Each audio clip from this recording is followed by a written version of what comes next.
ഇസ്രായേലിൽ നിന്ന് തിരികെ എത്തിയ മലയാളികൾ പ്രതികരിക്കുന്നുണ്ട്.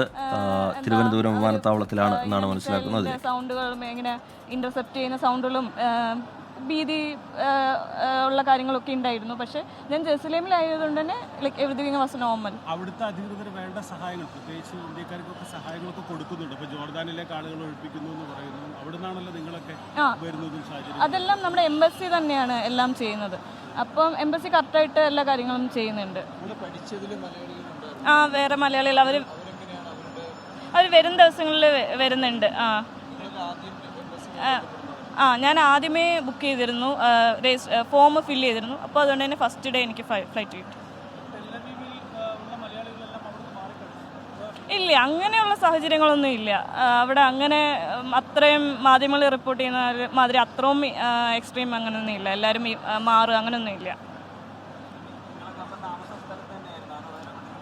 ഇല്ലില്ല, ഞങ്ങൾക്ക് താമസിക്കുന്നത് ഞാൻ യൂണിവേഴ്സിറ്റിയുടെ ഡോർമെറ്ററിയിൽ തന്നെ താമസിക്കണം, അപ്പാർട്ട്മെൻറ്റിൽ. അപ്പം അവിടെ തന്നെ ഞങ്ങൾക്ക് സേഫ് റൂംസ് ഉണ്ട്. അപ്പം ഞങ്ങൾക്ക് കറക്റ്റായിട്ട് റെഡ് അലേർട്ടുകൾ വരുമ്പോൾ ഞങ്ങൾ അവിടെ പോവുകയും ഞങ്ങൾക്ക് എക്സിറ്റ് ചെയ്യാനും ഞങ്ങൾക്ക് കറക്റ്റായിട്ട് നോട്ടിഫൈ ചെയ്യും. അപ്പം ഞങ്ങൾ തിരിച്ച് ഷെൽട്ടറിൽ നിന്ന് തിരിച്ചിറങ്ങുകയാണ് ചെയ്യുന്നത്.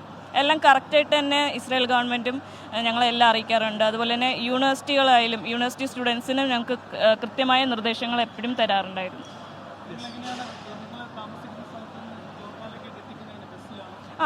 എംബസി തന്നെ ബസ് അറേഞ്ച് ചെയ്തിട്ടുണ്ടായിരുന്നു ജോർദാനിലേക്ക്. ജോർദാനിൽ നിന്നും അവിടുത്തെ ബസ്സിൽ നമ്മൾ എയർപോർട്ടിലേക്ക് പോകാനായിരുന്നു. പക്ഷേ ഞങ്ങൾക്ക് ഫസ്റ്റ് ഡേ ലേറ്റ് ആയതുകൊണ്ട് തന്നെ ഞങ്ങൾ എയർപോർട്ട് ഹോട്ടലിൽ താമസിച്ചു. പിന്നീട് എല്ലാം എംബസി തന്നെ ബസ്സിൽ അറേഞ്ച് ചെയ്ത് എല്ലാം ഞങ്ങളെ കൊണ്ടുവരികയായിരുന്നു. ഇല്ല, അങ്ങനെയൊന്നും പറഞ്ഞിട്ടില്ല. ഞങ്ങൾക്ക് ക്ലാസ്സിലൊക്കെ സൂമിലാണ്. ഇപ്പം ഗ്യാതറിങ്സ് പാടില്ല, അവിടെ എമർജൻസി ഉണ്ടായതുകൊണ്ട് തന്നെ ഗ്യാതറിങ്സ് പാടില്ല. പെട്ടെന്ന് തിരിച്ചു പോയി കാര്യങ്ങൾ പഴയ പോലെ ആവും തോന്നുന്നുണ്ടോ? ഇപ്പം എനിക്ക് തോന്നുന്നു ഒരു സീസ് ഫയറിൻ്റെ ഒരു ഇതൊക്കെ നടക്കുന്നുണ്ട് തോന്നുന്നു. അപ്പം വരും ദിവസങ്ങളിൽ നോക്കാം, അറിയില്ല. That's all. ഓപ്പറേഷൻ സിന്ധുവിൻ്റെ ഭാഗമായി ഇസ്രായേലിൽ നിന്ന് തിരികെ എത്തിച്ച മലയാളിയാണ് ഇപ്പോൾ പ്രതികരിച്ചത്.